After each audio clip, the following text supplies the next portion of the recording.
Aujourd'hui, on est ici pour parler d'un sujet qui va toucher plusieurs personnes. Là, on parle des problèmes que ça peut faire quand on a un accident de voiture puis qu'on peut être invalide et tout ce que la SAC peut entreprendre comme démarche. Fait que dans le fond, j'ai quelqu'un ici qui va expliquer son processus. On va la garder dans l'anonymat parce que ça ne sert à rien d'exposer ça, d'exposer la personne. Au fait, c'est le fait qu'on veut savoir puis on veut expliquer toute la gamique de la SAC. Je me suis fait rentrer dedans côté parallèle par une minivan. Ma voiture va tasser sur deux voies. Okay. Puis sous l'impact, je sais que ma tête a frappé dans les fenêtres. Puis mes bras sont restés sur le volant, lui. Donc de là, pourquoi toutes les douleurs s'en sont suivies après. Ok, physiquement, je veux dire, est-ce que tu avais des blessures, des fissures dans le visage? Non. Non, c'est pas visible en tant que tel? Non, c'est pas visible, c'est vraiment de la douleur intérieure, si on peut dire. Parfait. Ouais. Puis, comment tu as su par la suite que finalement tu avais des problèmes? Suite à l'accident, je suis allée à l'hôpital. Okay. Donc, j'étais en commotion cérébrale sur l'instant. Après, on m'a diagnostiqué une entorse cervicale, une entorse dorsale, une entorse à l'épaule, les trois étant de degré sévère. Okay. Par la suite, en novembre, j'ai dû commencer de la physio parce que les douleurs ne diminuaient pas, même après la prise de médication.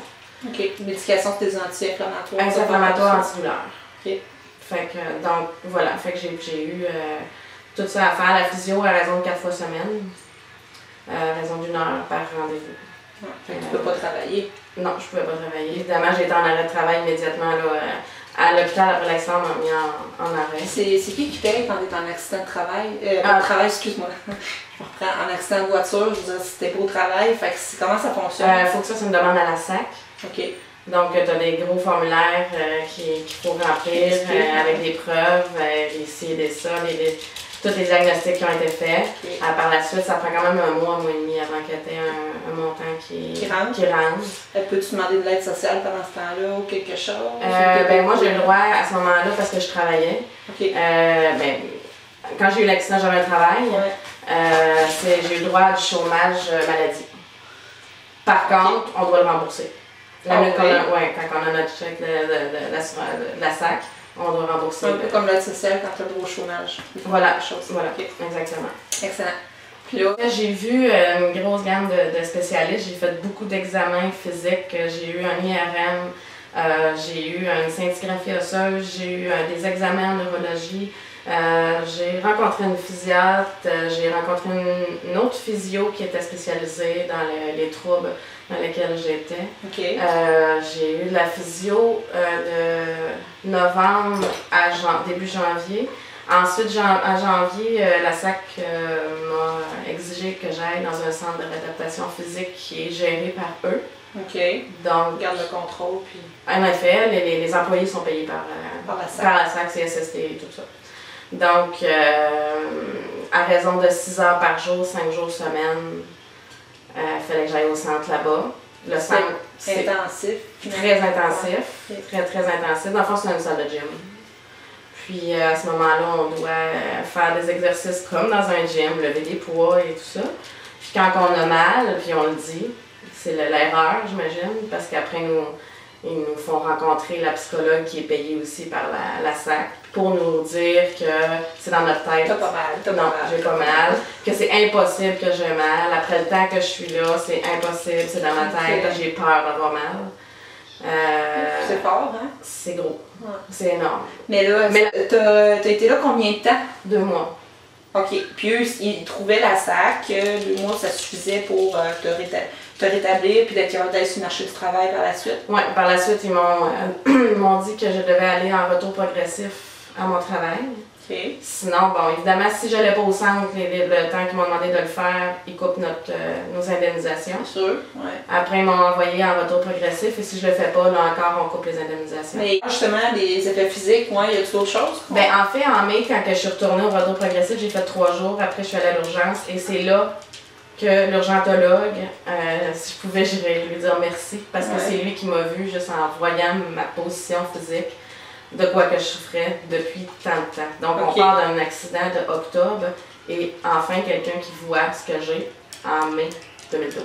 Mais tu n'as pas rencontré aucun spécialiste à la SAC pour voir vraiment tous les problèmes que tu avais? Non. Les spécialistes que tu as rencontrés, c'est la SAC qui t'ont envoyé à l'hôpital? Non, en fait, les spécialistes que moi j'ai parlé tantôt, neurologue, bon, mais ça c'est mon médecin à moi qui m'a envoyé. Référé, en fait. Ouais. Okay. L'urgentologue que j'ai rencontré en mai 2012, lui m'a envoyé voir d'urgence une physiatre parce qu'il me dit à te voir, tu souffres d'ergodystrophie et c'est les conséquences de ton accident de voiture. Dans la vie de tous les jours, maintenant, ça serait quoi l'impact de l'ergodystrophie? Avant, c'était simple, là. Tu te levais, tu prenais ta douche, tu allais travailler. Tout allait bien. Maintenant, c'est quoi les lacunes de ta journée? Il y a des matins que je peux pas aller la prendre ma douche parce que j'ai trop de douleur dans le bras puis je sais que je serais pas capable de tenir le pommeau de douche. Il y a des matins que oui, je peux me rendre à prendre ma douche, mais sécher les cheveux, il faudra que j'oublie. Faire le ménage dans la vie de tous les jours comme on... Mais moi, il faut que je pense à, ok, si je fais le balai, si j'ai la mop à faire, attends un petit peu là, ça se peut que je peux pas faire les deux. Ça se peut que sur une semaine tes tâches. Oui. C'est arrivé que je peux pas rien faire. Boire un verre d'eau, mon cou lève pas toujours, penche pas toujours vers l'arrière, faut que j'aie une paille. Conduire mon auto plus que 15 minutes. Jouer avec mon garçon. Nous on aimait jouer toute la vie. Donc, je suis pas restée stagnée là, chez moi. Non, marcher, je fais mes exercices, mais ça s'améliore pas. En mars 2013, ma physiatre a rempli un papier comme quoi que j'avais atteint un plateau puis je m'améliorerai plus jamais. Moi, je veux parler un peu de la SAC. Oui. Que justement, il n'y a pas eu les démarches qu'il fallait ou qu'il aurait fallu que tu payes un physio pour que tu continues, puis il n'y a pas eu une progression. En fait, l'accident de voiture date de octobre 2011. C'est bon, ok.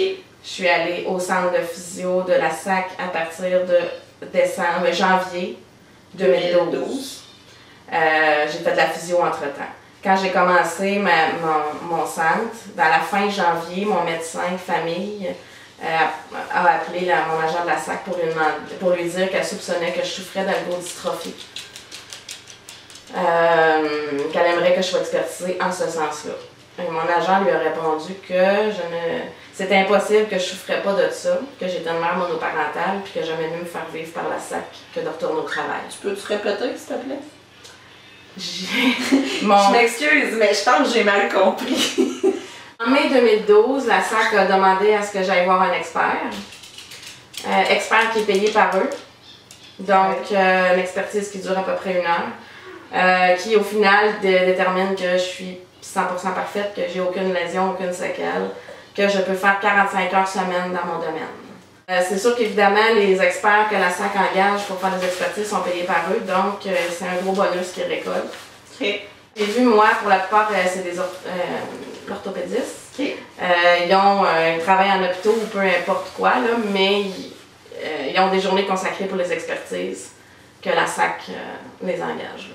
Donc, voilà. Alors, mai 2012, on spécifie que j'ai rien. Alors, la SAC arrête de me payer. Mai 2012, ça a été final. Plus d'indemnisation. Leur médecin a dit que j'avais rien.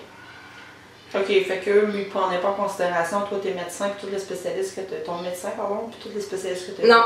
Vu que tu devais avoir un expert qui était payé par eux, il a décidé que tout était tout à fait normal, puis tu n'avais aucun problème. Oui, exactement. Puis que tu peux retourner travailler 45 heures semaine, à temps plein, sans problème. Aucune séquelle physique, puis... En 1 heure de consultation. Oui. Puis mes dossiers... Son dossier, là. Mais mon dossier médical était entre les mains de l'expert, où est-ce qu'il voit qu'il y a un neurologue, qu'il y a toute mon équipe médicale qui est là. C'est quoi qui s'est passé après? Par la suite, j'ai plus d'indemnisation. Donc, j'ai dû demander de l'aide sociale parce qu'on comprend que je ne peux pas retourner travailler. Voilà. Alors, j'ai eu, en juillet, je suis allée faire une demande. C'est le fun, hein?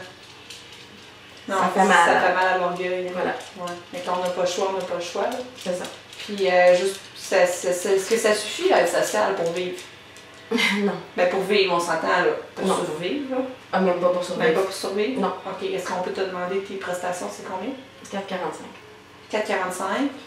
T'es mère monoparentale, t'as combien d'enfants? 1. Un enfant.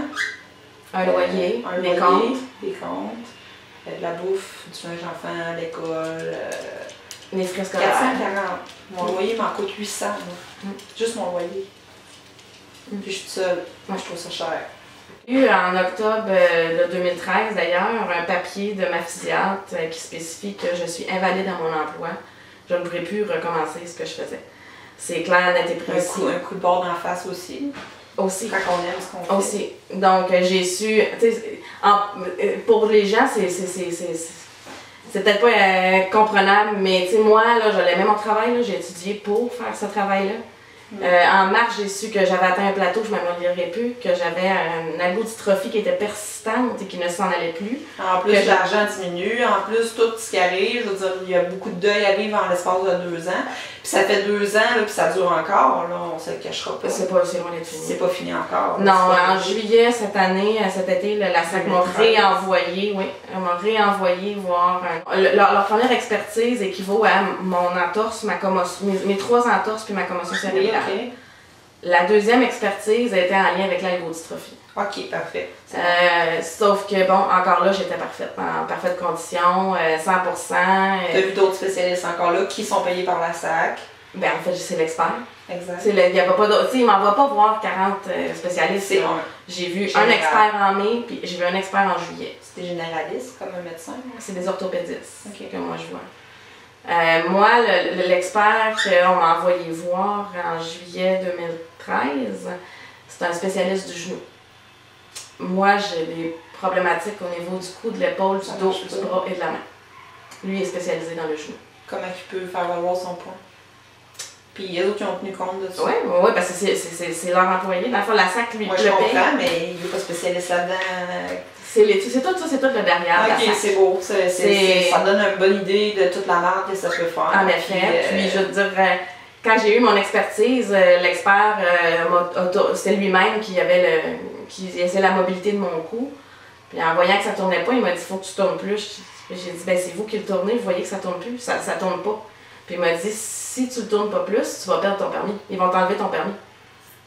Mais finalement, il m'a fait réagir, mais c'est lui qui avait ma tête entre ses mains, fait que c'est lui qui voyait que ça tournait pas, mais il a marqué dans son résultat que j'étais 100% parfaite, que la mobilité de mon cou était correcte. C'est toutes les arnaques pour finir, quand on finisse par lâcher. C'est fou parce qu'il y en a qui essaient d'arnaquer le système, je me rends compte que c'est impossible. Mais ceux qui ont vraiment un problème, là, c'est encore plus dur, presque. C'est inhumain. Faut que tu le battes parce que t'es pas capable d'être travaillé, il me semble. Non, mais en même temps, je veux dire, à un moment donné, il y a le moral. Ah ouais, je veux dire, moralement, là, je suis en train de lâcher. Ouais. Expert. La contre-expertise, c'est vrai. C'est vrai, ma contre-expertise, je l'ai eue dernièrement. Là, ça, c'est un expert qui est impartial. Ça, c'est mon avocat qui m'envoie voir un médecin impartial. Il te connaît pas, t'arrives on se connaît pas, tu fais tes tests. Il fait mon examen physique. T'as-tu un résultat? Pas jusqu'à maintenant. C'est sûr que j'aurai plus quand j'aurai le... Ouais, mais c'est le temps rendu là. Puis mon avocat m'a dit que je serais pas entendue en cours, on appelle ça le tribunal administratif du Québec, avant la fin de l'été 2014. Hey, 2014, ça veut dire que c'est l'an prochain, ça. Ouais. Fait que j'ai encore tout ce temps-là. Encore, c'est vrai que ça va savoir étirer sur 3 ans, certains facile. Ouais. Même ça, c'est si je suis vue à la fin de l'été 2014. Ouais. Fait que... C'est ça, je comprends pas. Ils ont les papiers, ils ont toutes les preuves, puis c'est pas encore suffisant. Ça, c'est ça le système, c'est ça que je voulais partager au monde. Mais il faut que les gens parlent, il faut que les gens se lèvent, puis il faut que les gens. Avec cette vidéo-là, je veux que d'autres gens comme toi vivent la même situation, me disent hey, moi ça fait 3 ans que ça dure, puis c'est dans tous les secteurs, là on parle de la SAC, là, mais il y a sûrement moyen qu'ils prennent ça au sérieux puis qu'ils disent regarde la personne est vraiment dans le besoin. Là. Comment tu pensais que ça coûte payer tous ces gens-là, puis toutes les. C'est pas eux qui payent les experts que tu es allé voir, c'est la société pareil. Là. Tu sais, tout le monde que tu es allé voir, s'il y en avait un qui aurait dit, regarde, cette personne-là, elle a vraiment un gros problème, je pense que, oui, elle est invalide. Au pire, tu envoies 2, puis après, tu es payé dans ton invalidité, puis au pire, tu fais un retour progressif ou quoi que ce soit. Mais là, il y a vraiment eu de l'abus. Justement, là, par rapport à ça, il y a un groupe à laquel tu participes sur Facebook. C'est quoi le nom? C'est l'assurance invalidité, une affaire juridique. C'est un groupe sur Facebook. Assurance invalidité, affaires juridiques. Oui. Ok, moi aussi je suis dessus au fait. Ouais. C'est un groupe qui est là pour changer les modifications, les lois au niveau justement des gens qui sont déclarés invalides. C'est tous les gens qui ont des problèmes de validité. D'invalidité. Mais sauf que c'est pas ciblé juste à la SAC, hein, c'est la CCST et tous les assureurs, que ce soit privé ou au public. Mais ils ont tous le même problème. On a tous le même problème. Et on est beaucoup là. C'est du 300 et plus de membres. D'ailleurs, il y en a une des membres qui passera... Oui, il y a une pétition. Il y a une des membres d'ailleurs qui passera à l'émission La Facture le 9 au 10 décembre. Okay. Qui parlera justement de la modification des lois qu'on veut qui soient acceptées. Ce qui veut dire que lorsque notre équipe médicale détermine que nous sommes invalides à l'emploi qu'on occupait ou invalides tout court, que la SAC n'est pas, la SAC ou les assureurs, pardon, n'est pas après le droit d'aller dire non, t'es correct, donc on arrête tout. C'est une pétition qui a été circulée un peu partout, afin justement qu'on soit reconnu pour ce qu'on a. La pétition qui est envoyée à l'Assemblée, c'est ça? C'est cette pétition-là. C'est pour la loi? Oui, exactement. Pour les modifications de la loi. On a été reçus comme... La crotte? Du gros caca en canne, là? Ouais. Ils ont pris vous autres, carrément? Carrément. Puis si vous en fait, ça a été rejeté comme du revers de la main. Là, ça a été, ils n'ont pas présenté du tout à la Non, ça n'a pas été vrai. Non, la personne qui l'a reçu, là, non, ça... Aucune importance à cette pétition-là, aucune importance. Ça va bouger, c'est sûr que ça va bouger. Ça ne restera pas comme ça parce que les gens ont décidé de se lever. Il faut. Sauf qu'on comprend que c'est un combat qui est dur, qui n'est pas facile. Comme ça. Oui, exactement. Mais la pétition et les lettres de nos démarches ont été envoyées à tous les députés. Chaque député de chaque secteur a reçu la lettre qu'on demande. Ben, on a eu beaucoup d'accusés de réception. Okay. La facture, c'est quand même une émission quand même assez connue. Ça va, là aussi, ça va passer. C'est qu'on a besoin des médias, des caméras, des réseaux sociaux maintenant pour se faire entendre parce que là, c'est pas normal. On a eu des gens puis ils nous entendent même pas. Fait que, bref. En tout cas, je te remercie beaucoup. Puis de ton temps, c'est ça que je veux dire. Mais merci de m'avoir laissé le temps de pouvoir dire haut et fort la réalité. Puis je compatis beaucoup, je te souhaite la meilleure des chances, je te souhaite que ça se règle aussi. Puis bon courage. Merci. Puis aussi, ben, en tout cas, c'est important de bien s'entourer aussi, c'est ça, puis de garder le moral. Fait que si tu veux faire du bénévolat, tu peux, ça aide un petit peu, là, tu sais. Moi, c'est de même que j'ai réussi à passer ma peine un petit peu, puis à voir qu'il y a un peu d'espoir, fait que... Non, on garde le cap quand même. On faut essayer, c'est ça, c'est pas facile pour personne, mais je pense qu'il y a des solutions, au fait, mais des fois, on sait pas toujours où se diriger puis quoi faire. Mais... Non, fait pas dans un combat comme celui-là, dans la mesure que même si j'ai des solutions, c'est la SAC qui est comme le dernier à trancher. Là. Ouais, exact. C'est plate qu'il faut prendre les grands moyens finalement pour se faire entendre. C'est anormal, c'est inhumain. Ouais. C'est pas humain de regarder des gens comme ils nous regardent nous. Là. Mais dans le fond, ce que je peux suggérer, c'est s'il y a des gens qui ont des mêmes problèmes ou justement l'invalidité, si la personne en question veut vous parler ou quoi que ce soit ou échanger, à ce moment-là, je pourrais vous mettre en lien.